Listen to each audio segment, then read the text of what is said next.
So good luck to everyone.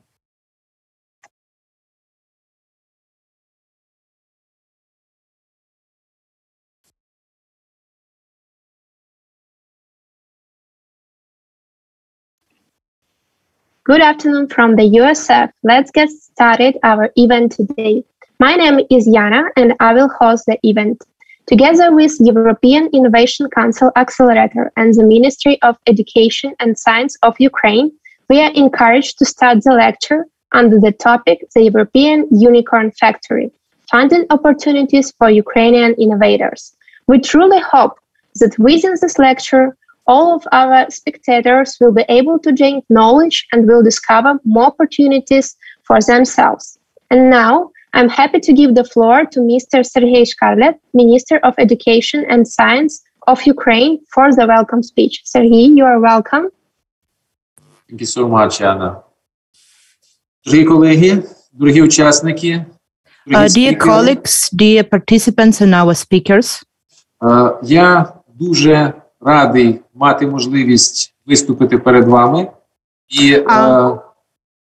I'm very happy to be here and have the opportunity to talk to you all. І хочу висловити підтримку проведення сьогоднішнього заходу, який присвячений європейським можливостям фінансування для українських стартаперів. I'd like to support today's conference in order to support Ukrainian startup activities. Будь-яка підтримка для України сьогодні надважлива. Any support for Ukraine is extremely important today. Особливо після 24 лютого, коли розпочалася повномасштабна агресія Російської Федерації проти нашої країни. Especially after the events of the 21st of February, when the war with Russia has started. Зокрема, це важливо тому, що сьогодні молоді, умні українці потребують реалізації власних підприємницьких ініціатив. It is important because today young, talented Ukrainians need opportunities in our country. Особливо це важливо і тому, що уряд України прийняв план заходів реалізації стратегії розвитку інноваційної діяльності України. Also, it is very important because today the Ukrainian government has started some programs in order to support young innovations and specialists. Для Міністерства освіти і науки України пріоритетним є підтримка інноваційних проєктів університетів України і наукових установ. The most important aim of the Ministry of Education and Science of Ukraine is the support of innovations in science and technology and education. А в тісній співпраці Міністерства з Українським фондом стартапів народилося вже багато цікавих бізнес-ідей і бізнес-проєктів. And while working with Ukrainian startups, there were many ideas and many interesting and new projects. Але ми не замикалися лише всередині України. В нас дуже багато спікерів було з провідних стартап-фондів світу. But we are not focused only on Ukraine. We have had lots of speakers from outside of our countries. І, зокрема, для швидкого інформування українських стартаперів про їх можливості підтримки в Україні і за кордоном було створено інформаційний канал InfoScience-Bot. And also in order to inform Ukrainian startups of foreign opportunities and innovations, there was created a foreign startup board. Для українських стартаперів дуже важливо відчувати підтримку світу, особливо в час, коли зруйнована фактично науково-дослідницька інфраструктура центру і сходу країни.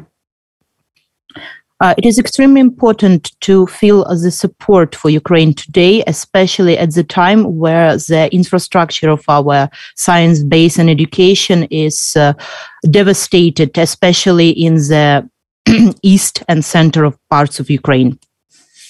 Розробки і дослідження нашої молоді орієнтовані на розвиток бізнесу, малого бізнесу, середнього бізнесу та розвитку підприємницьких ініціатив і поповнення валового внутрішнього продукту. The innovations and science of our young people is aimed at support of our small businesses as well as our middle and big businesses. І саме підтримка нашої молоді є запорукою швидкої відбудови держави Україна. Я абсолютно впевнений, що сьогоднішній захід буде ще одною сходинкою до підтримки стартаперського руху і розвитку держави в цілому. The support of our young people is the path to rebuild our country in future, and I am very sure that today's event will come one step closer to this aim in our country. Thank you very much for everyone for strong supporting of our country. Thank you so much and bye-bye. Thank you, Serhiy. It was inspiring word. Thank you so much. You were with us today. Thanks.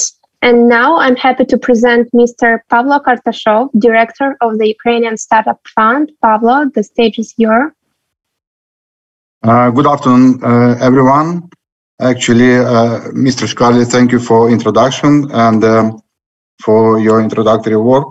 So I just want to add some history and some words about USF, Ukrainian Startup Fund, what we did recently during the last 2 months. So basically, when the war actually started, obviously it was shock for everyone, not only in our country, but worldwide.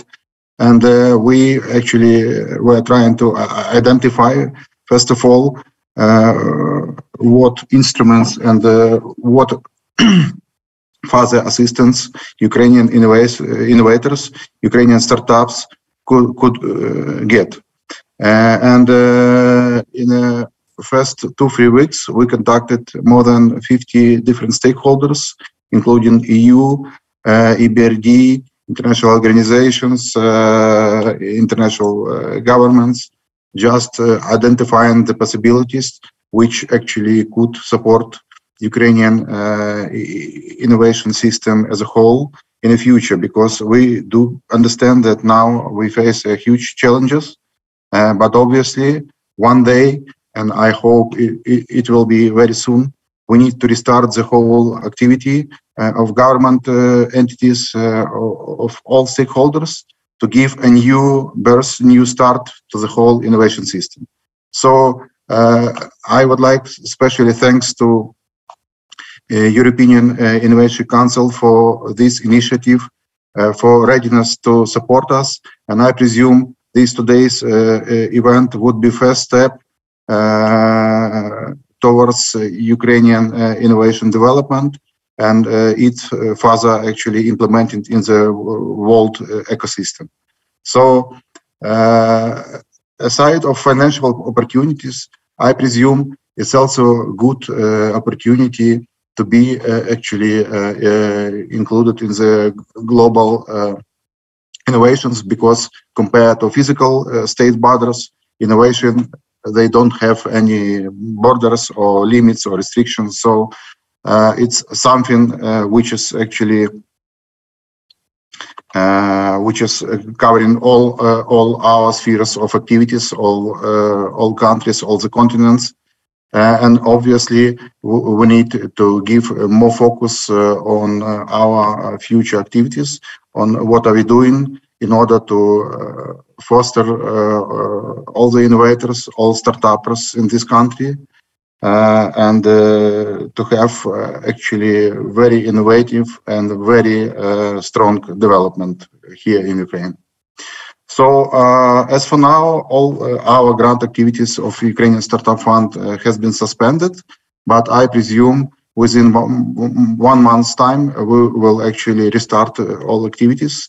And also additionally adding more and more different programs, because as for now, we have already a few commitments from different partners worldwide, which are eager to support Ukrainian innovators, Ukrainian startups, and will be presenting more and more opportunities. So once again, today's event is very important because it's giving actually possibilities to Ukrainian innovators.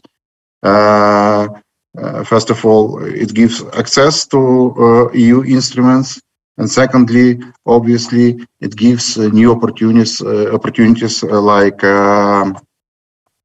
mentors, coaches, trainings, and access to innovation worldwide. And also deep tech projects which recently actually were examined by USF, obviously will get a new impetus and will have additional possibilities to realize their projects in particular in EU countries. So thank you very much for everyone, and I wish you actually a good and interesting event today. Thank you, Mr. Kartashov. Thank you that joined us today.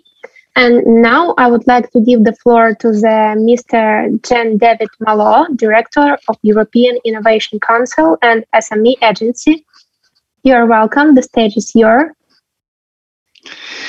Thank you very much, and good afternoon to all. I'd like, of course, to thank first of all the Minister for its inspiring introductory words, as well as Pavlo also for what he just said. I would like, first of all, if you allow me, dear ladies and gentlemen, to commend the courage and the perseverance of Ukrainian people. I mean, you have shown incredible strength and spirit in the face of Russia's unprovoked and unjustified military attack against Ukraine.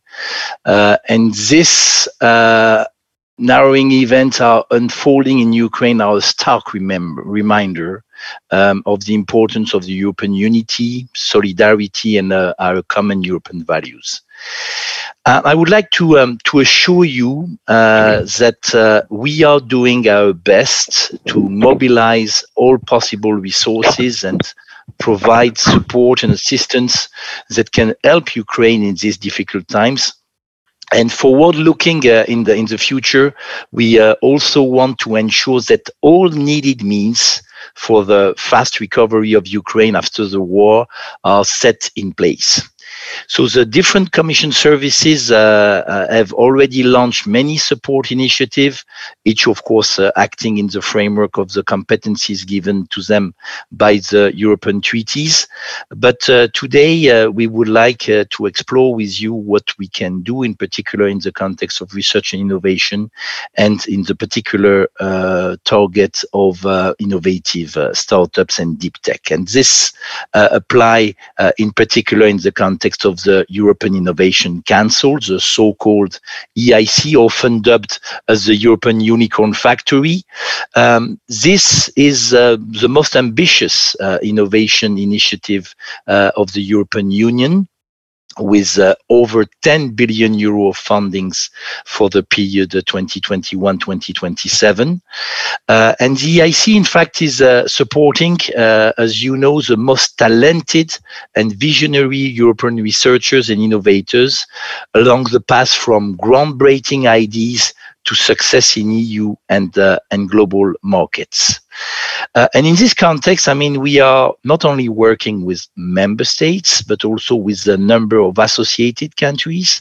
And like it was the case in the previous framework program for research and innovation, Horizon 2020, in the context of the new framework program for research and innovation, Horizon Europe, I mean, Ukraine is now just one step to be associated, and it's something that we really praise because Ukraine has already demonstrated that it has a vibrant deep tech community and strong potential for creating breakthrough innovation, which are both scalable and global. And we firmly believe that this potential has to be nourished and want to utilize our available funding instrument to enable Ukrainian startups and tech industry to become key economic drivers in the efforts for rebuilding Ukrainian economy and infrastructure after the war.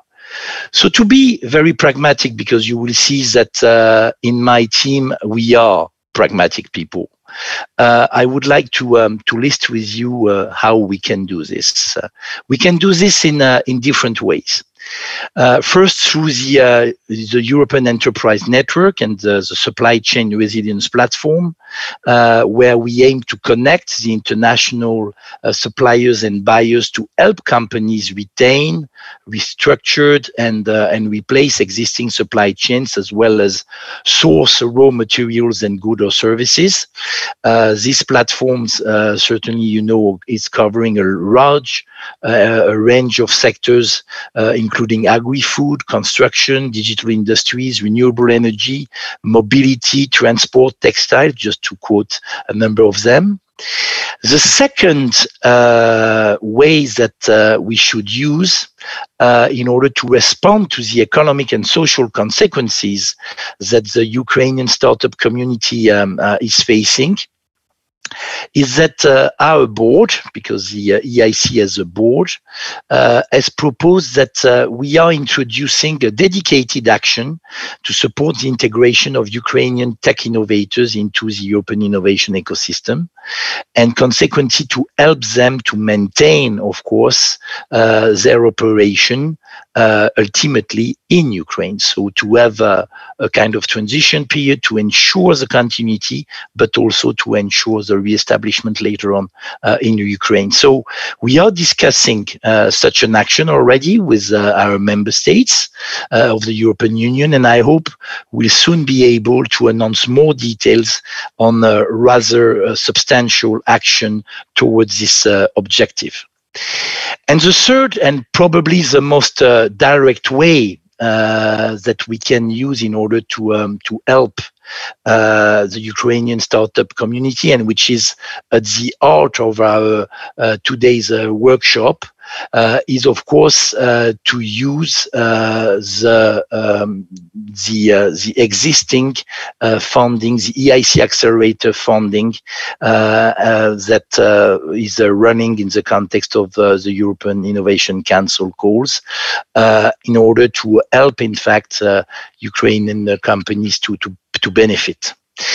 So you will have more information about it from some of my colleagues in a minute, but just to tell you that, for example, by passing successfully what we are calling step 1 of the EIC Accelerator, it will not only increase your chance of getting the maximum of 17.5 million euro of support that we are ready to provide in both grants and equity financing for the scaling up of deep tech startup and SMEs, but it will open the doors to a number of our services, and in particular a number of business acceleration services, from mentoring to coaching advice on how to prepare your full application, to optimize your business processes, to participate later on to a number of corporate buyers or investor events, a number of connection and services that are there in order to help, in fact,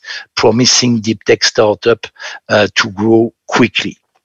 So I don't want to be too long, but I just want to conclude by saying that I believe really that we can work together for preserving the innovation and economic capacity of the Ukrainian deep tech startup and enable it to grow further. The increased participation in the EIC activities will not only foster business continuity, but will also provide opportunities to interconnect with key European innovation stakeholders and networks. And we would like to tell you more about this and about this opportunity in order to turn them into reality. So let me conclude by thanking again the Ukrainian Startup Fund for organizing this workshop and for the smooth collaboration that we have established so far. I hope that next time we will not do it virtually, we will do it physically, we will be able to do it by seeing physically each other. And I hope that in this moment I will also be able, we collectively be able to announce the first batch of successful Ukrainian EIC supported startup, which are on their way to become unicorns. And let me conclude by telling you again that in our heart, in our soul, in our spirit, you are already part of the European family. So thank you very much for your attention, and glory to Ukraine and glory to the heroes. Thank you so much, Mr. Malo. Thank you. And thanks everyone for your truly motivational words. I believe that everything that is happening right now will only strengthen our country and our people. And in the near time, we will hear about more Ukrainian unicorns in the world at all. So kindly remind that all of you can ask the question. So we will have the Q&A session. Those you may write down your questions in our comment box on YouTube stream. And now I'm happy to present Mr. SEQUEIRA, Head of EIC Board, Strategy and Feedback to Policy Unit. He will tell us about European Innovation Council, its general overview of the main concept and funding instruments. Mr. Kitts, are you here? Yes, I am. Thank you so much for the introduction. Thank you, Minister Shkarlet, Mr. Kartashov, for the invitation. And I can only echo what Jean-David Malo said about our admiration for the courage and our willingness to really open the opportunities from Europe for the startup ecosystem and the companies and researchers in Ukraine. You'll have seen that we have labeled the European Innovation Council as a European unicorn factory. So I'm very encouraged that the colleagues from the Ukrainian Startup Fund, I see the image on your shirts, and so I feel that we're already sharing the same vision. I have a short presentation. What I'll try to do is to give you an overview of the main opportunities, and then I'll pass to colleagues that can really go into some of the detail about how this works in practice.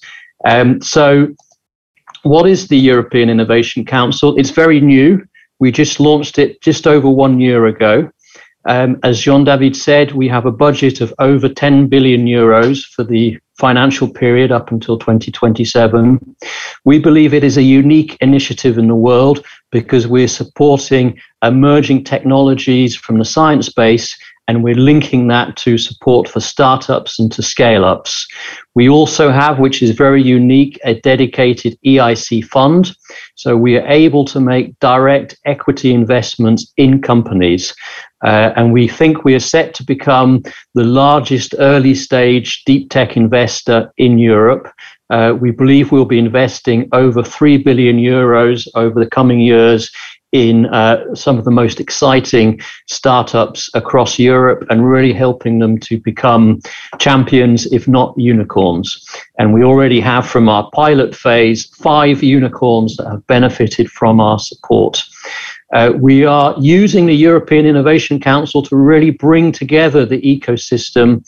We're linking to the research side, for example, with the partnership we have with the European Research Council, but also linking to national programs, regional programs, and other European initiatives, such as the EIT, which is the European Institute of Innovation and Technology. We are now in our second year of operation. In last year, 2021, we had a budget of approximately 1.5 billion euros.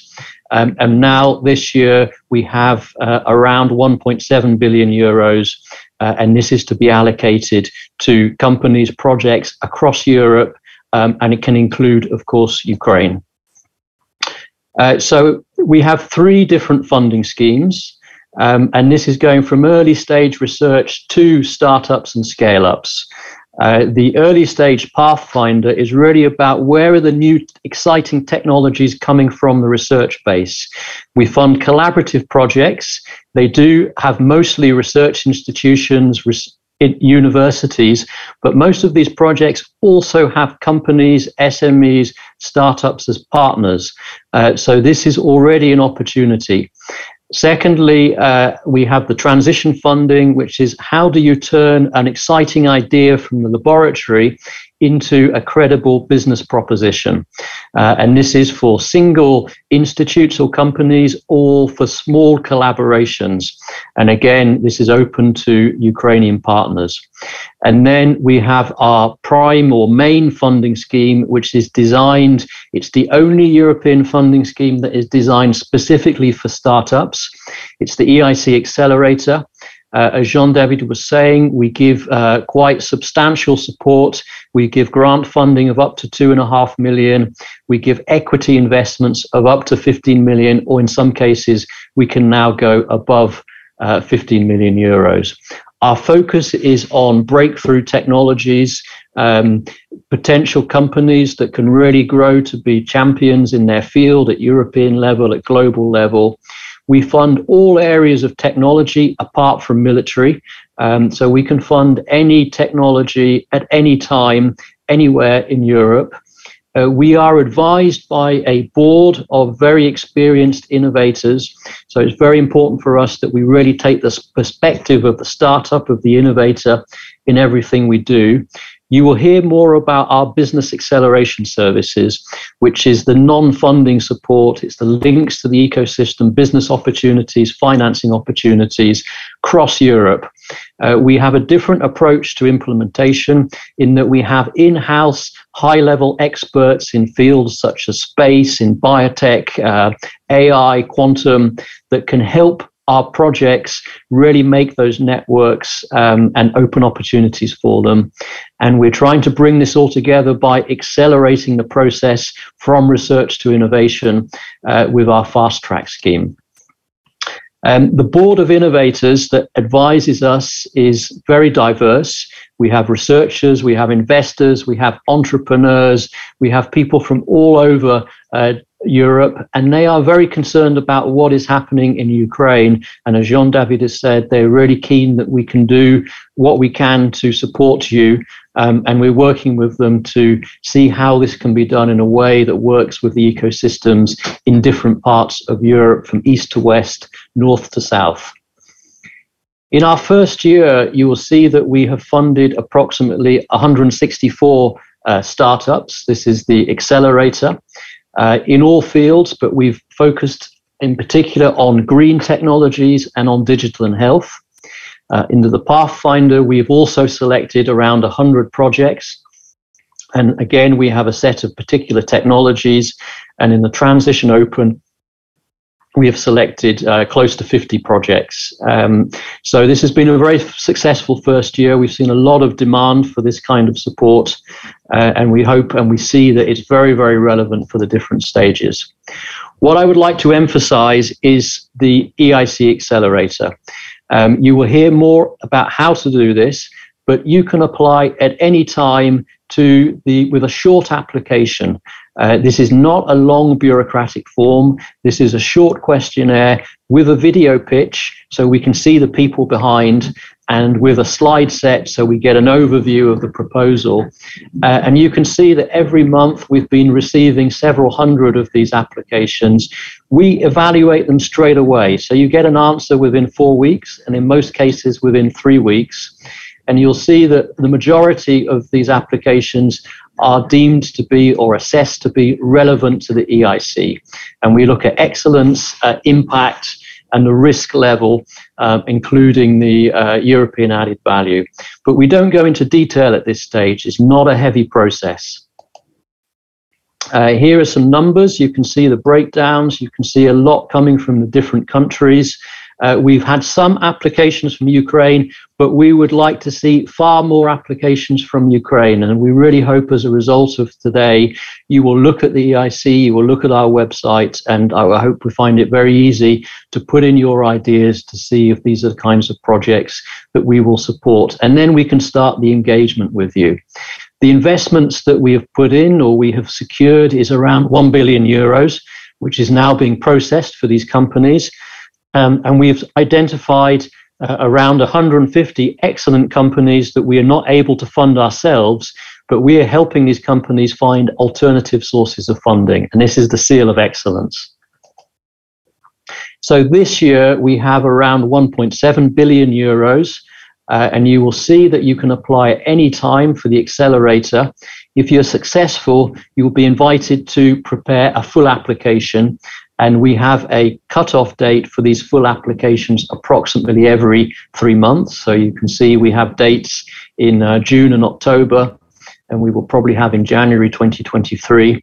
And then we also have deadlines for the open and for the Pathfinder and the transition, which you can see there. And you can find all the information about this on our website. In addition to these main calls, the main funding, we have some additional ways of recognizing and supporting innovators. We have 4 prizes. We have the Women Innovators Prize, the Capital of Innovation Prize, the Social Innovation Prize, and the Innovation Procurement Prizes. So these are all substantial prizes that we give out each year to individuals or cities or projects that have really been outstanding. And one of the new initiatives this year that we will be launching later in the year is what we're calling the Scale Up 100, which is to identify 100 potential unicorns, either supported by the EIC or supported by other country programs, and to really try and accelerate these to unicorn status. And we have some good experience with a pilot Scale Up 30 that we are implementing at the moment. I wanted to maybe conclude to say that we are particularly looking to support female innovators, female founders. In the different calls, we have mechanisms to recognize, for example, if the company has a CEO or a CTO who is a woman, and we really try to encourage these applications as much as possible. We'll be launching an index so that we can really track what is happening across the ecosystem. And we have the Women Tech EU scheme. And this is for early stage female deep tech founders. It's smaller amounts, around 75,000, but also with mentoring through the Women Leadership Program. So we think this could be a very interesting opportunity for you. So to summarize the opportunities for the accelerator, you can apply as long as you are a startup or an SME. This is not for large companies. You can apply anytime. You get the results of this within 4 weeks. And if successful, you can prepare the full applications. You get free access to business coaching services immediately to help you do that. And we also have in the Pathfinder and Transition, you can be part of consortia together with companies or research institutes elsewhere across Europe or in the different associated countries to put in proposals. So I hope that's been helpful, and I'll pass now back and stop sharing my screen. But many thanks for this opportunity. Thank you so much for your wonderful presentation and for your speech. I believe that this information will be really useful for all our audience. And now I'm happy to give the floor to Mr. Cornelius, head of EIC Accelerator unit. Mr. Cornelius will present funding opportunities, application procedure, stage and AI platform, and business accelerator services for the EIC Accelerator. Are you ready? Thank you very much. Indeed, it's a pleasure to just still trying to arrange my screens. I think this will work, and I also realize I don't have the appropriate background. But anyway, welcome. Thank you very much for the opportunity to present to this audience some more details on the accelerator that Keith has just introduced as part of the overall EIC program. As Jean-David and Keith have said, really also for me, it's a big pleasure and an honor to present our program here to this audience. As already mentioned, there are some information that you might hear again from me, but I really try to concentrate to focus on the key important information, which maybe also doesn't hurt to hear twice here. So what we're looking for in our program is startups and SMEs that are seeking to scale up high impact innovations with the potential to create new markets or disrupt existing ones. We're looking for innovations that build on scientific discovery or technological breakthrough, so deep tech track innovation, and we're looking at innovations where significant funding is needed over a long time frame and that are too risky for innovators alone. Who can apply? Very importantly, we are a mono-beneficiary program, so a single company can apply. We don't have consortia per se, but of course the company can subcontract and can also have linked entities that are linked, for example, in the organizational structure of this SME. They can introduce a holding that also participates. This is possible, but the beneficiary per se will always be the single company. You must be an SME according to the SME definition. I have copied here in the bottom of my slides, which I'm happy to make available also to colleagues at the USF, the link where you can check relatively easily whether you are an SME. Basically, you need to have less than 250 employees and less than 50 million euro turnover, or less than 43 million in your total balance sheet. And then there are important points to look up. If you're linked, if you're owned by a bigger company, then the data from this linked or partner enterprises need to be taken into account for these data here. Small mid-caps with up to 500 employees are eligible only for the rapid scale up, for the investment component only. I will go into more detail on this. And then you're also eligible as a physical person or legal entity.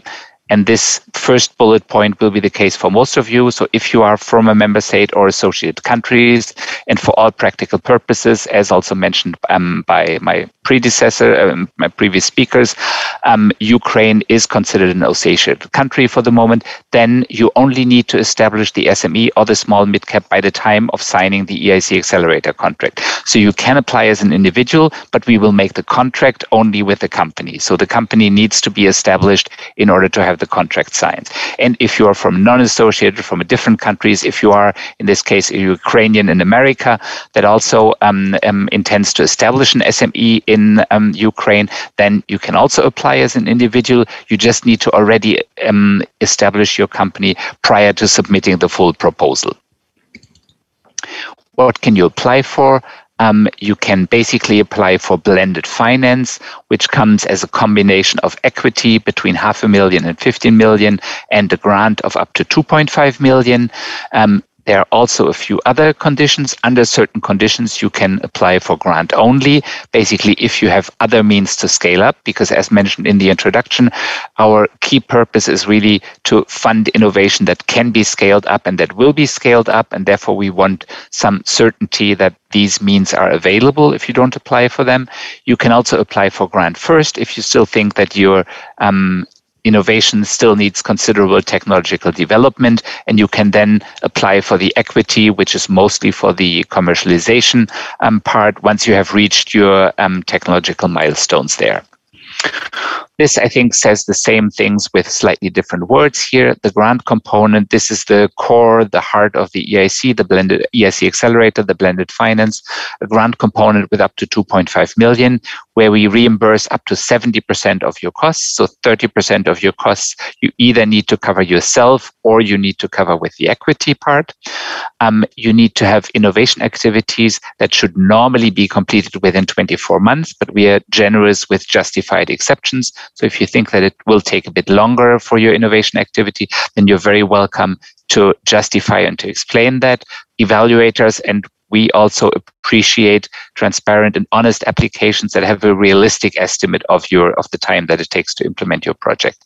And small mid-caps cannot apply for the grant component, but can only apply for the investment component, which, as mentioned, consists of equity between, so either equity or quasi-equity between 500,000 and 50 million. The EIC fund aims for minority ownership with a maximum of 25% of the voting shares of the company. There can be rare exceptions to this principle. And with a patient capital principle where we aim to stay in the company for 7 to 10 years with a maximum of 15 years. Again, the different options, grant and investment as the default opportunity for both development and scale up. Grant only if you prove that you have sufficient financial means for the deployment and scale up. Grant first if your innovation still requires significant work to validate and you then want to access the equity at a later point. and investment only if you're looking to fill the funding gap for rapid scale-up of your high-risk innovation, and you don't need a grant because basically the technological development has already been done. The EIC Accelerator 2022 comes in two flavors. There's an open call that is open to all innovations, as Keith said, technologically agnostic, any innovation in any field with the exception of purely military applications. We do accept dual use applications, but any technology can apply under the open call. And we have a challenge call where we put an emphasis on specific thematic challenges. In this year, technologies for an open strategic autonomy, which aim for a significant reduction of the European dependency on other regions for deep tech innovations and services of EU key strategic interest, strengthening of European competitiveness, and security and open strategic autonomy. You have more details on exactly the subjects that are included in this in the work program. The link comes in my last slide. And we have a second challenge on technologies for Fit for 55.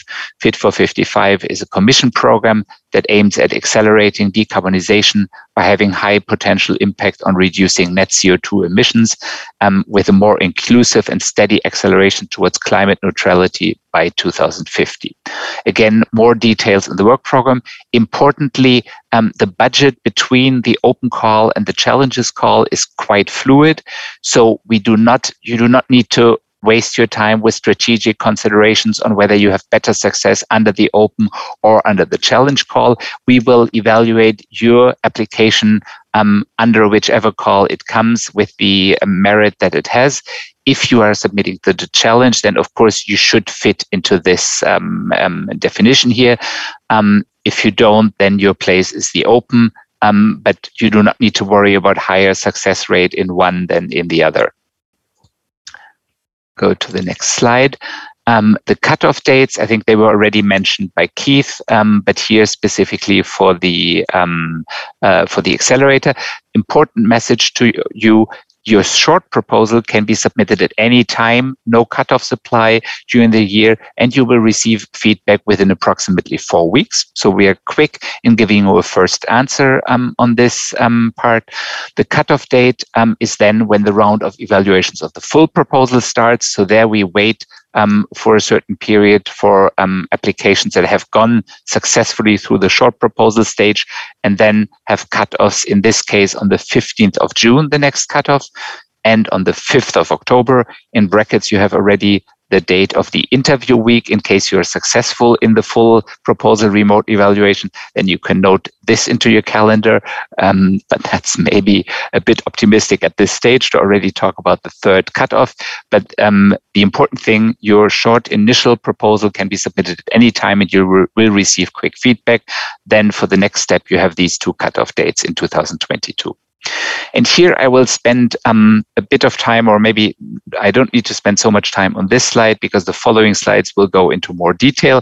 But this is really what I want to focus on, to explain to you how the evaluation works and also what you have to consider in order to maximize the success chances of your proposal, in order by going in a bit of detail into the evaluation criteria. So step one, as we have mentioned, is you have a disruptive deep tech idea with the potential to scale up.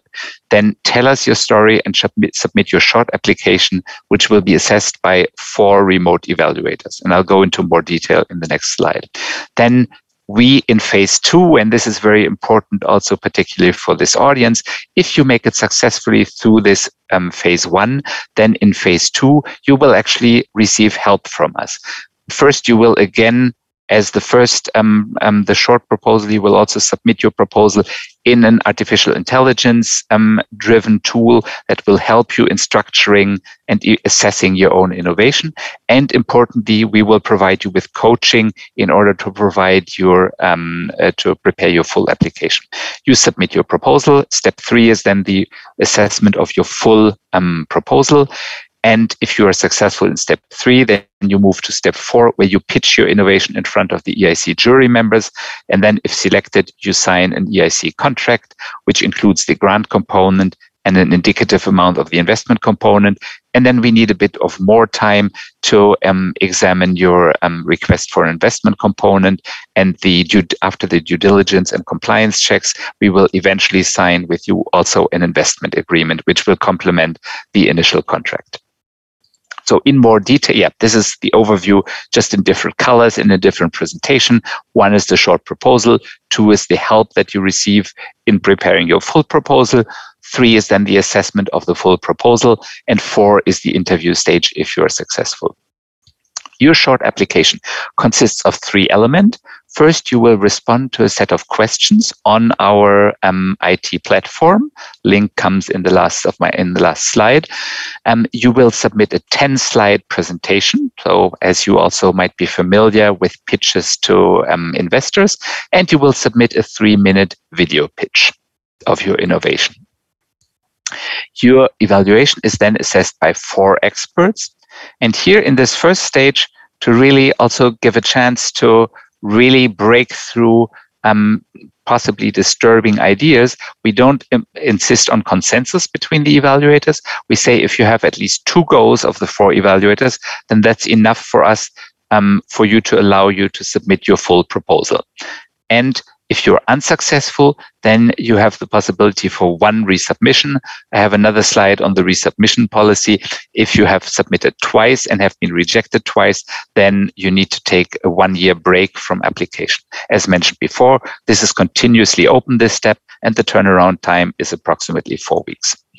The full proposal is a full business plan supported again by our IT platform and with the help of an EIC business coach, which is of course not mandatory, but we offer you this for free if you have been successful in step 1, and you submit your full proposal, which will then be assessed by 3 experts at this point in order to have a reasonable success rate. Then at the last step, we are quite strict and we say you need at this point the go decision of all 3 experts. Importantly, in our accelerator system at this point, we do not score proposals with 1, 2, 5, 10, 15 points. We basically ask the evaluators to make a decision, should this be funded or not? So this is what we refer to with go and no go. Again, you have 1 resubmission policy. And if you're successful in this 3rd stage with the full proposal, then you're invited to the interview. You pitch your innovation to the EIC jury members, which are composed of serial entrepreneurs, innovation specialists, and senior investors. You answer the questions from the EIC jury members, and if selected, you will then sign the contract. Here in a bit more detail, so apart from the outcome that we all wish you, which is the go, which will prepare the contract, you also have a specific decision of the jury, a no-go with a direct second chance to resubmit directly to the jury. If they say there's 1 key point that you really need to address that isn't sufficiently addressed, but otherwise we really love your proposal, then this might be the option that they go for. And then usually the default, if you do not get a go, then you get a no-go, but with the seal of excellence, which in some countries allows you access to regional or national funds with this seal of excellence. The jury can also decide that they do not give you a seal of excellence, but that's an exceptional decision. And in all these cases, you have normally 1 resubmission, in this case directly to the interview. In this case, you can actually resubmit to the full stage again once. Here the resubmission rules, both for the short and the full application. You may resubmit your short or your full application stage at any time at one of the following cutoffs, but you will be expected to have made improvements. Once you are rejected a second time, we will block you from resubmission for 12 months, at which point you should then, of course, have made significant changes to your proposal in order to be more successful. And at stage 4, it is a bit more complicated. The default is here, maybe if you have been rejected 1 time, you may resubmit directly to the remote evaluation of the full proposals, what we have called step 3 before, at one of the following cutoffs with improvements. If you're rejected a second time, we have again a 12-month block. And this particular possibility, which is mentioned here as one, you do get a second, the jury might give you a second chance to directly go to one of the next interview stages again, if you were very good, but just there's one point that you needed to improve. We also have a new feature, which is the rebuttal. So after a first rejection, both in the first and in the full and in the short proposal, applicants can fill in 2 text boxes in their new application where you can provide a summary of the changes that you made. And specifically also say, actually, the jury, the experts in my first evaluation, they were wrong on this particular point. I want to clarify this. This is your possibility to do this in the resubmission here. I will now go in the last significant part of my presentation. I think, given the time, I will go in rather shortly over the slides relating to the fund, because I think that is probably a level of detail that is not necessary for most of you. And you can also, of course, read up on this. So I will focus a bit here on the evaluation criteria. Very importantly, these here you have the 5 evaluation criteria, and grouped under excellence, impact, and level of risk, implementation, and need for union support. This is the criteria by which the evaluators assess your application. So there is no secret or hidden criteria. This is what is transparent, what is open. This is what you should ask yourself and how you should draft and improve and fine-tune your application. Does the innovation have a high degree of novelty compared to existing products, services, and business models with the potential to create or significantly transform market? Is the timing right for this innovation in terms of market, user, societal, or scientific or technological? Oops, I go back one case, sorry. Societal or scientific or technological trends and developments. Does the innovation have the potential to scale up? Does the company show a clear and convincing vision, taking into account its current level of development and maturity in relation to the targeted market, the business model, and growth forecasts? And will the innovation, if successfully commercialized, achieve broader positive societal, economic, environmental, or climate impacts? And in terms of the last criterion, does the team have the capability and motivation to implement the innovation proposal and bring it to the market? And is there a plan to acquire any critical competencies, including adequate representation of women and men? You have here more details on the excellence criterion. Why is the innovation novel? Do you think it will be successful in creating these markets? You have some sub-questions here. And importantly, developing innovation that competes with an existing one is not a problem as long as it brings some novelty, in particular, of course, if the competitor is non-European. And you need to explain us which problem does it solve. This is the criterion on the timing, with more details. I think I don't need to go through all of this. On the impact criterion, what impact, we have already mentioned, does it have the potential to scale up? What is the targeted market? Is the business idea convincing and contains a reasonable timeline in function of its current maturity? And do the estimated costs and financial needs to develop the ideas seem realistic? And importantly, of course, the short proposal, the first one, does not require full details on all of this. A no-go decision cannot be given based on this factor. And on the impact criterion still, this is on the societal, economic, environmental, or climate impacts. Will it make life better?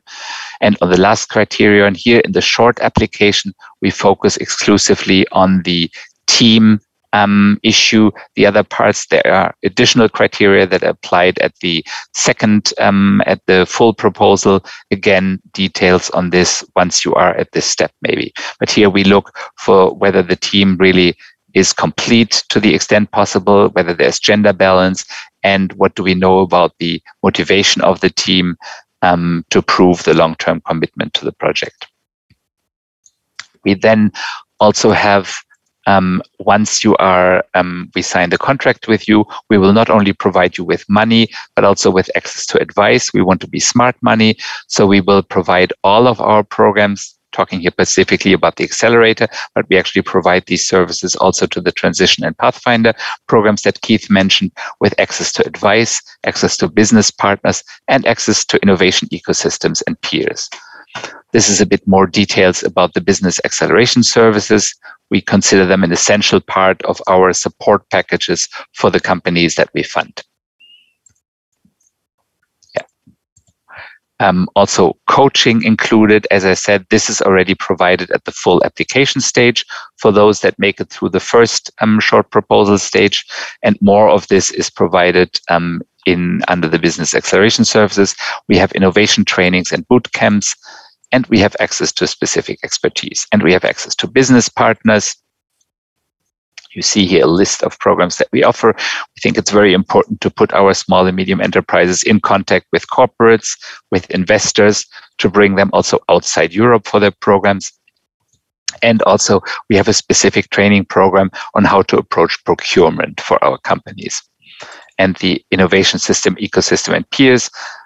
Keith already mentioned some of these. We collaborate closely with the EIT Knowledge and Innovation Communities, EIT KICS, collaborate with EEN, with the European Intellectual Property Office, and with a number of other actors that we will involve in our program. And of course, we have a big online platform on which all of this is managed. This is more about the online platform.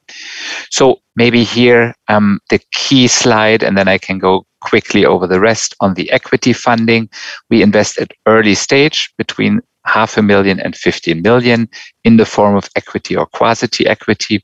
This is intended to finance mostly the market deployment and the scale-up. We want to very explicitly crowd in co-investments and want to follow up investments in the EIC funded companies with 3 to 5 times the level of EIC funding. We may reserve follow-on capital to invest in subsequent series.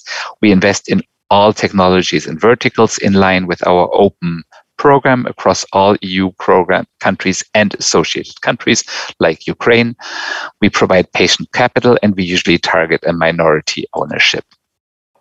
The EIC Fund manages these equity investments in startups and SMEs selected by the Accelerator.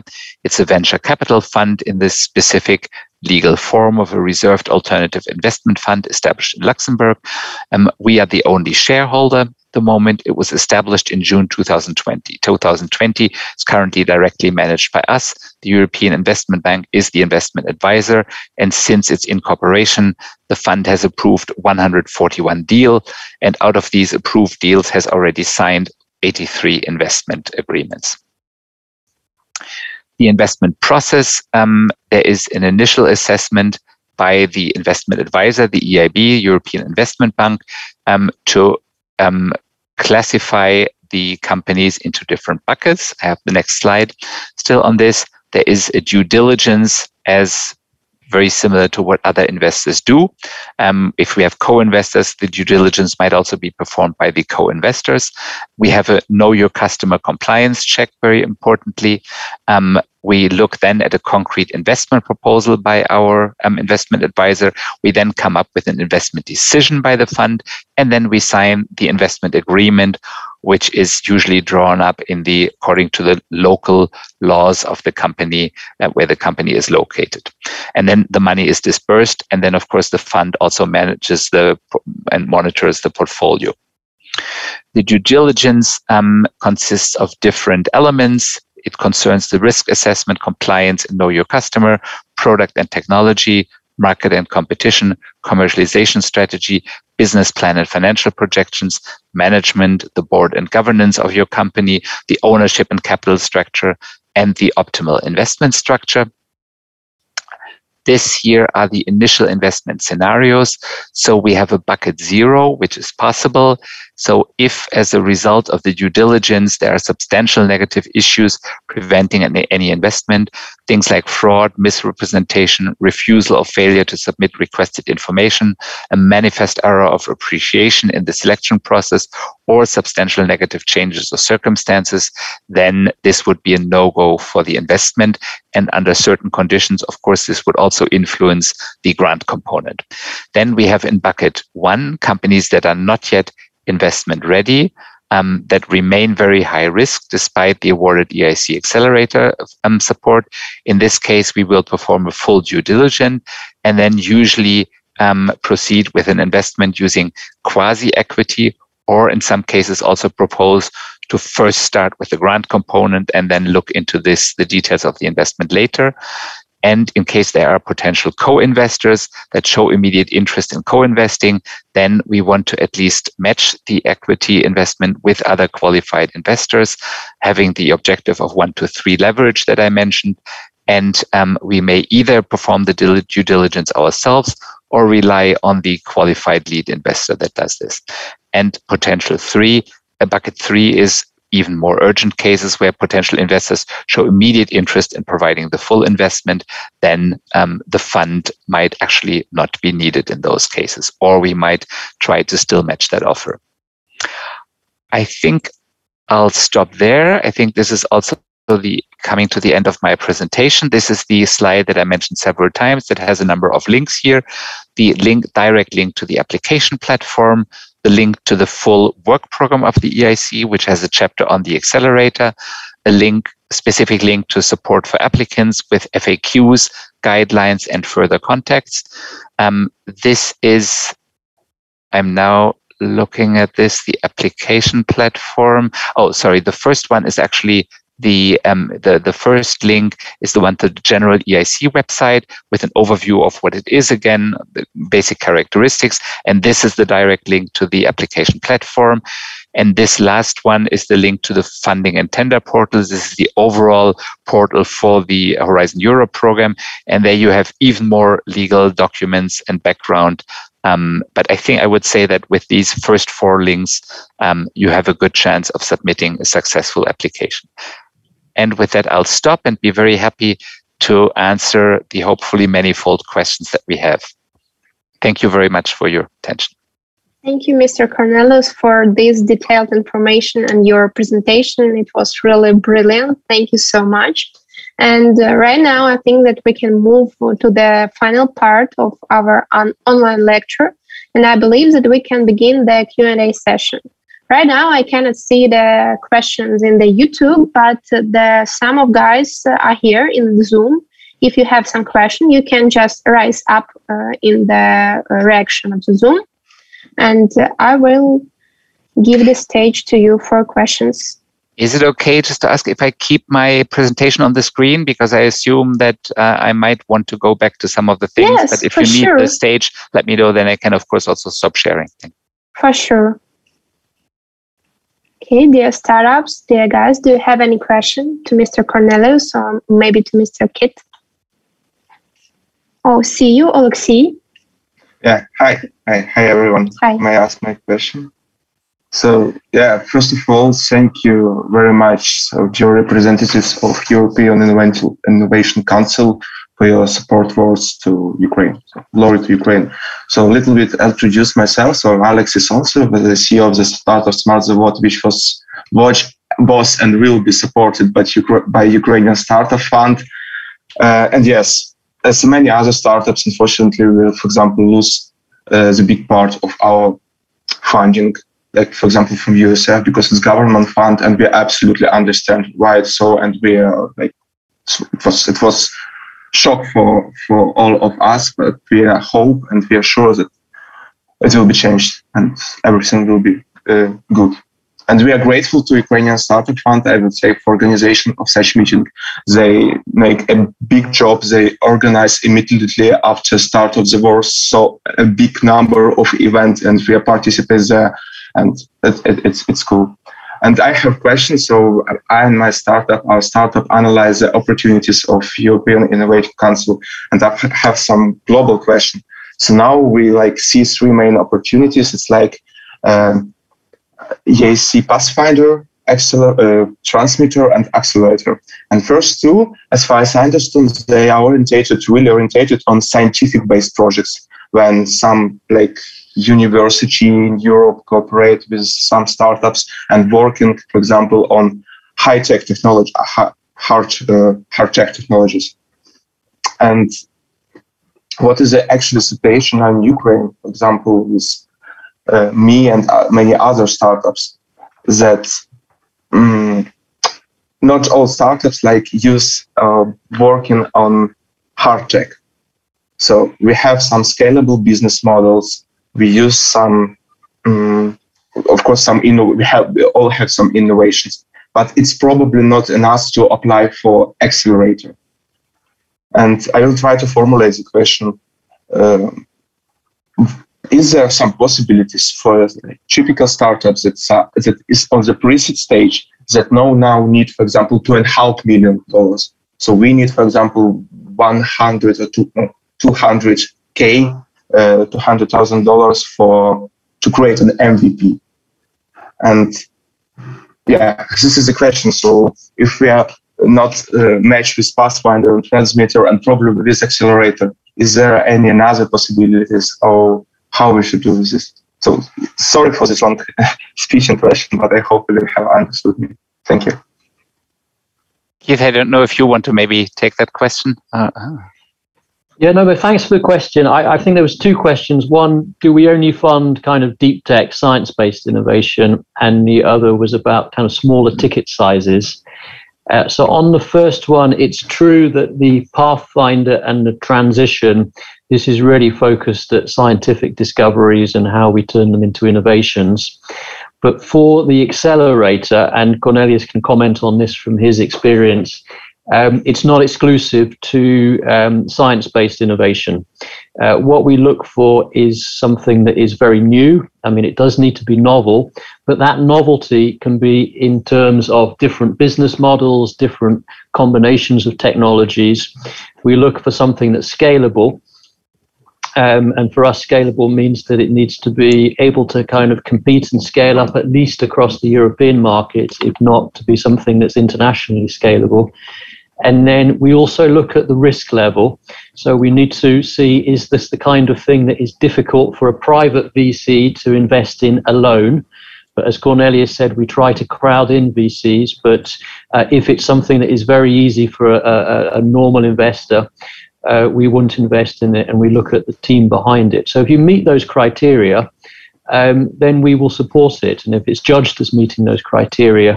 So if you have innovations that are in this area that you believe are very novel, but are not based on something coming out of a university, that's absolutely fine. And I would encourage you to apply at the first step. You may get feedback that it's not right or you need to make changes, but then you can come back or you can judge that this is not for you.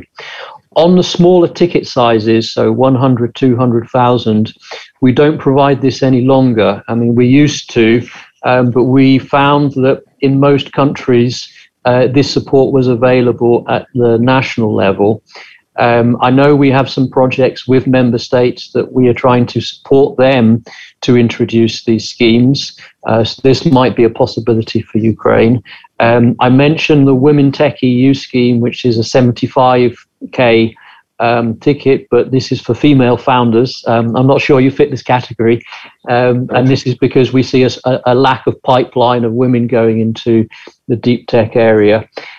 So on science-based, no, but it needs to be, it needs to be novel and scalable. And on the smaller ticket sizes, we go down to around 500K, something like that for the investment size. I don't know, Cornelius, if you'd like to add. No, I mean, absolutely correct. So on the science base, I would say, yes, we do have a focus on deep tech, but we also have projects that are not necessarily deep tech based, that are based on the business model innovation. And on the second thing, I was just going back to my slide. I don't think we have formally a lower limit for the grant component, but it is true that I haven't seen anything with a request of 1 million. So I think given the scope and the closeness to the market and the scale up, we would usually expect, it would be very unusual to have a ticket size that is less than 1 million for the grant component, let's say. So I don't have an answer in that sense. Also to your question in the Accelerator, we don't offer this type of support, which we used to do with small phase 1 grants with a 50,000 lump sum, but we don't run these schemes anymore ourselves. Thanks. Thank you. I got this. And most important probably is that also the TRL, the technical readiness level, play a huge role. So it's like makes sense that I cannot, for example, our startup, we need this amount, yes, and we are on the TRL 4, so tested in lab. In our prototype is now we're building a full automated 3D printer, tested in lab. And probably as after we will reach TRL 6 or 7, we will need 2 million. And that's why we are basically too early for this accelerator. That's why it was my question about small tickets. But thank you. I really hope that you will able to create in cooperation with USF that have a big experience in supporting Ukrainian startups and support us with small tickets. Thank you. Thank you so much. For sure, we hope to. And right now, Vadim Pashko, you're welcome. Thanks. My name is Vadim. I'm a founder of Spline Cloud. It's a knowledge management platform for mechanical engineers. Talking short, it's a GitHub for mechanical engineers for data management. And thanks a lot for the speakers. And I have 2 questions. Probably I think Cornelius will be able to answer. So this is the very right slide because I have the question that refers to this slide. So you have this grant component and you said that the reimbursement cost is only 70%. So does it mean that, for example, I take 1 million grant funding, I will need to show up that I receive only 700K, and I will have to show up that I invest my own 300K from my own pocket or somehow, because I have we're at the early stage, we don't have revenues right now. So please comment on that. And the second question would be, does the sum of the requested amount of money somehow differ? For example, because we currently can go with several strategies, and is it okay to go with a lower amount or to request a lower amount, or is it okay to request the same 2 million, for example, and do much more that we can do with this money? Okay, yeah, good questions. I'll see if I understand your second question correctly. I'll start with the first one, which I think is clear. So yes, for the grant component, you need to indeed we reimburse 70% of the eligible costs. So if you will need to demonstrate the costs that you incurred in your accounts. And so if you have incurred 1 million, or if you plan to incur, let's say 1 million of costs over the duration of the project, 24 months, then we will reimburse 700,000 to that. That would be your maximum grant amount and that you ask for. And we will expect 300,000 normally covered by yourself. With the component, if you request blended finance, then the investment component can also cover the 30%. So if you don't have the 30% yourself, you can use part of the investment component to cover these lacking, these 30% that you cannot cover with the grant. I think that's hopefully a clear answer to the first question. But the grant component can never cover more than 70% of your eligible costs. And your second question, of course, now I wrote down the first one, but not the second one. Give me one. I can repeat. Keyword. Yeah, sorry. Yeah. Okay. I can have a go at this if you want, Cornelius. I think I understood the question. Should you go for a strategy with a kind of smaller ticket size, or should you go with something with a larger? Because you're looking at different strategies. I think, what you need to bear in mind is you'll be looked at against other companies that apply. And most of those other companies that apply will be looking for, 1.5, 2 million. What I think my advice would be is to be ambitious. What we're trying to encourage with the EIC is for startups to be ambitious. We see in Europe a problem compared with particularly the US that startups tend to, not think big enough. So I think if you're going for the EIC, you should think ambitiously. So that would be my advice on the strategy. But I think the main point is that, we look at all of the projects in the same way, whether it's a 500,000 project or 2.5 million project, and we will, with our evaluators, pick the ones that we think are the best bets. So I don't know, Vadim, if that was the question you were asking. Yes, it was exactly the question that I was asking. Thank you very much. And I want just to clarify the first question. So regarding these 70%, so we are currently at the early stage, so it's impossible for us to put 300K from our pocket and invest in our startup. Otherwise, I probably wouldn't be looking for investment from other sources. So I would like to ask, does it matter? Does it mean that if we don't have this 300K, we would have to give away the share of 30% at the seed stage? I'm not sure if I understand, but you would need to apply. So if you want to cover that, those 30%, does it? You have this second component, investment component. Okay. Mm-hmm. Well, that, as we said, usually comes in the form of quasi-equity, so of convertible loans. I think that, that will then be a discussion in detail as part of your due diligence. But I think in most cases, this will come initially in the form of convertible loans. So therefore, you wouldn't need to give away directly shares on this. Thank you. Thank you a lot. Thanks. Thank you so much for your question. And I have a little bit more from the YouTube. So first part.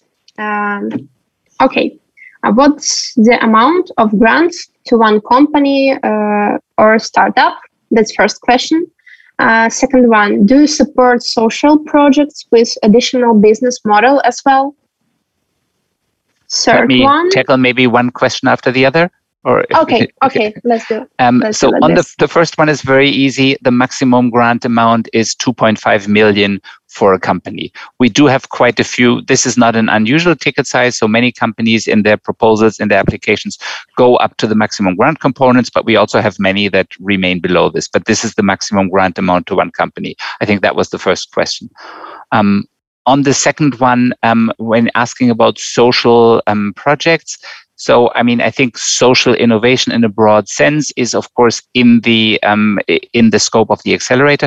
But in order to be an SME, you need to have economic activity. So you need to be a small and medium enterprise. So you need to have a clear financial perspective. We would not support an NGO or any other kind of association. I don't know if that answers the question. Also, if Keith, you want to add something to that.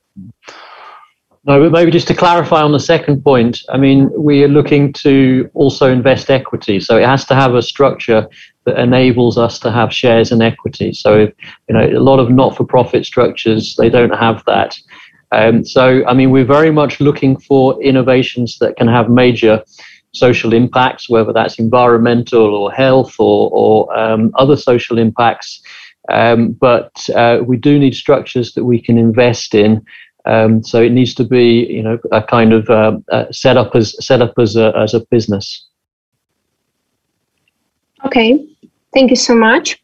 And next one, does it mean that smaller companies can only apply if the idea is a TRL 9? So for the accelerator, your idea, you need to be at the stage of TRL 5 to 8. So when you start, you need to start at the stage that is defined as TRL 5. The transition and pathfinder that Keith briefly presented also cover earlier stages of TRL. And the size of the company is not linked to the TRL. So this applies to any size of SME in the case of the accelerator. Okay, thank you so much. And next one from YouTube. What does mean quasi-equity? Keith? Can you? Yeah, no. So the issue is the following. When we want to invest in companies, we don't want to invest alone and we don't want to set the price. We don't want to do the valuation of the companies. So the way that we do it, if the company is not ready for a financing round, we will provide the company with a convertible loan, as Cornelius was saying. So that's what we mean by quasi-equity. So we will provide the payment, which can be in several tranches, to the company, and then it will convert into equity at the next financing round of the company, and we will take the same valuation and price that is set by other investors in the financing round. So when we say quasi-equity, the instrument we use is convertible loans, and we do it because it provides a way we can invest in companies without having to get involved in setting the price and the valuation. And it's also a way that we can encourage other investors, because it's not only that we provide the convertible loan and expect the company on their own to find other investors, we will be supporting the companies to find other investors for the financing round. Thank you so much. And next one is a big one, so I will read it. There is a question of our status. We are on two lists, and it's not very clear whether now our SMEs will be able to receive funding in ACE competition, because here, if they apply alone, they are the coordinators, and here they had a deadline in March 2022. So next question, do you have data on how many applications from Ukraine and whether anyone from Ukraine is among the winners? I can start with the second part, which I think I understood well for the accelerator. So we do have in the Horizon Europe program, so the one that started in 2021. Since 2021, we have had a small number of Ukrainian applications, but we have not had any Ukrainian winners as far as we have evaluated those projects. There are, of course, still applications in the pipeline that will still be evaluated, but so far in Horizon Europe, we have not had Ukrainian beneficiaries selected for the accelerator. Unfortunately, of course, one of the reasons we're doing this event is because we are hoping very much that that will change. In Horizon 2020, in the previous funding program, where we had predecessors of the EIC Accelerator, the SME instrument and the EIC Accelerator pilot, there we had one quite successful Ukrainian beneficiary that was supported with a significant grant of, I think, almost 2.5 million. I don't remember the name of the company now, but it was a company that was producing solar tiles and that recently finished their project successfully. Yeah, if I can just clarify one point, you can apply now. You don't have to wait for anything to happen. You apply now, we will treat all of your applications as if you're an associated country already. As Jean-David said, we haven't reached the kind of finalization of the association, but that doesn't stop you applying. Apply now, we will evaluate you in exactly the same way. I mean, we think that the association will be completed very quickly. So this shouldn't affect in terms of us actually giving the investment or the grant to you. So there's no limitation on you applying right now. I'm sorry, can I explain? There is my question. Sorry, I am represent National Contact Point ICT. I know very good situation. As you know, in this moment, Ukraine is included in two lists of country. One of the lists is country associated country, and other list we are the part of the low and middle country. This approach of the Commission allow our organization from Ukraine to gain money from Horizon Europe program. Now in this year we have some problem with the pay our part of associating agreement or ratification of agreement. And I have some not good prognosis for to end of this year. We don't have possibility to pay our part of the Horizon Europe in ratification of this program. And this question, if we have winner from Ukraine in the accelerator or other part of a European country, is it possible to finance in the grant agreement our SME or no? I think so. You need to be, I'm not sure if I understood 100% the question, because you mentioned in the end the question of SME. You need to be an SME in order to apply to the accelerator. So there you have the list in one of my slides, the checklist to see whether you have an SME. That's independent of the country. And otherwise, I think really the important message that Keith gave is don't worry at this point about the status of the details of the association agreement. Apply, and we are 99% certain that the association agreement will be completed successfully and that you will be able to get funded. But tell me if I misunderstood or if I missed part of your question. Okay, thank you. I will believe also. Okay. Thank you so much. And I have one more question from Mr. Kulczewski. I will read it again. And also, can you clarify the receipt of the grant now? The presentation states that it will be provided when the association agreement enters into force.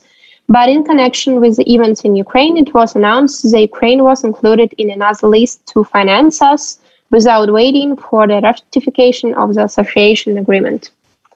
So, yeah. I think so. One thing here is the difference between a consortia and a single company. So in the consortia, and that's what we fund in the Pathfinder and the transition mostly, we can already finance Ukrainian participants. We don't need the association agreement, and that is because we can fund third countries that are not associated. There needs to be the minimum number of partners from the member states or already associated countries.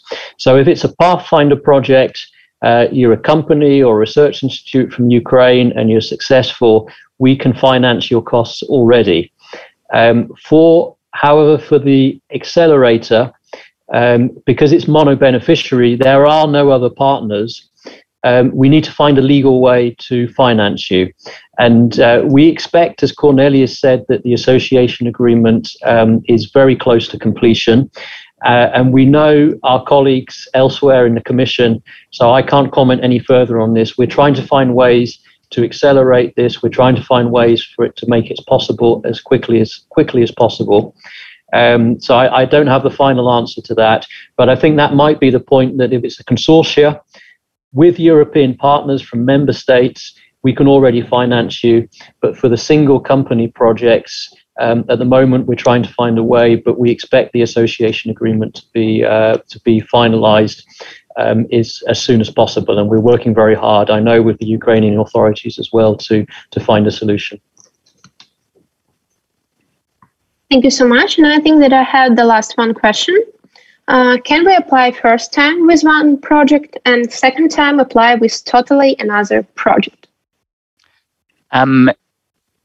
Now, again, I might need Keith to help me on this to be very sure, but you can. So certainly if you have been rejected with one project and you want to apply, usually small and medium enterprises, startups focus on one project. But if you are, let's say, a bigger startup, or you really come up with a second idea, then nothing prevents you, if you were unsuccessful, to apply with a second idea. If you were successful and you already received one project, then if you apply for grant only, then you can only benefit of that measure once in the lifetime of Horizon Europe. So you can only once receive a grant only. If, however, you receive a blended finance, then I believe, Keith, you can theoretically even apply for a second time. Is that correct? Yes, I think the simple answer is yes. If you apply and you fail, you can apply again. And when you apply again, it can be an improved version. And we've actually changed the system this year that we will look specifically at those improvements rather than starting from scratch. But if you want to, you can come in with a proposal which is different. The limitations are that you can't have two proposals at the same time in the system. And if you have an ongoing grant or an ongoing project, you can't apply for another project while you still have an existing project. As Cornelius said, if you've received a grant only, you can't come back for another grant, but you could come back for an investment. But I think the question was whether if you don't succeed, you can come back with another project. And I think the answer there is yes, you can. Okay, thank you so much, Mr. Kit and Mr. Cornelius. I think that it's no more question for today. So I would like to thank everyone who took part in our event today, especially for our speakers. It was really wonderful, all your presentation and all your speech. And thank you that you can share your knowledge with our audience today. So see you during the next USF lectures and events. Say goodbye for you. Bye-bye. Thank you. Bye-bye. Great pleasure. Thank you. Bye. Bye-bye. Thank you. Bye.